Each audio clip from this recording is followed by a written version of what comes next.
Labour has come under fire from veteran MP George Galloway for their capitulation following the crushing Hartlepool by-election defeat, accusing former leaders Tony Blair and Jeremy Corbyn of breaking the party beyond repair. Sir Keir Starmer only took over as Labour Party leader a year ago following a disastrous general election result in December 2019 masterminded by Jeremy Corbyn.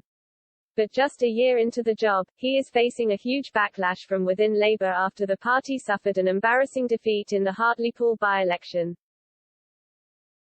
In a crushing blow, the Conservative Party won with a majority of 6,940, a seat Labour had held since it was formed in 1974, and yet more evidence its red wall is crumbling at an alarming pace. Labour had shocked many by selecting Paul Williams, an outspoken Remainer, as its candidate for Hartlepool, where nearly 70% of people voted for the UK to leave the European Union. The move has backfired spectacularly, with allies of Sir Keir now admitting the crushing defeat is an absolutely shattering hammer blow. Mr. Galloway, who was a Labour MP for 16 years, has been left furious by the party's latest election humiliation and has pinned the blame on its demise on Tony Blair and Jeremy Corbyn. He raged on Twitter, the betrayal of #Brexit driven by the Blairites and capitulated to by the Corbynites has broken Labour beyond repair. Several people threw their support behind Mr. Galloway's comments, with one person replying, "I am convinced the Labour Brexit strategy of 2019 was designed to ensure Corbyn lost his job.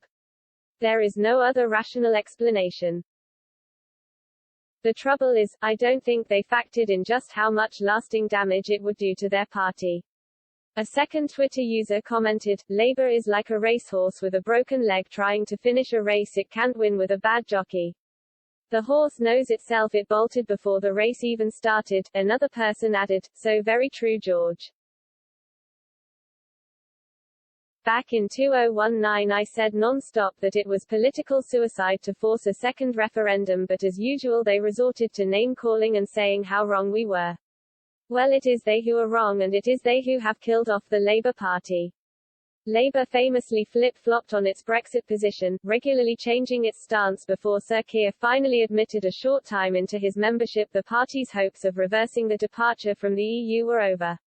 Mr. Corbyn oversaw two general election defeats, first to Theresa May in June 2017 before most recently suffering a crushing defeat to Boris Johnson, which handed the Conservatives a massive majority in Westminster.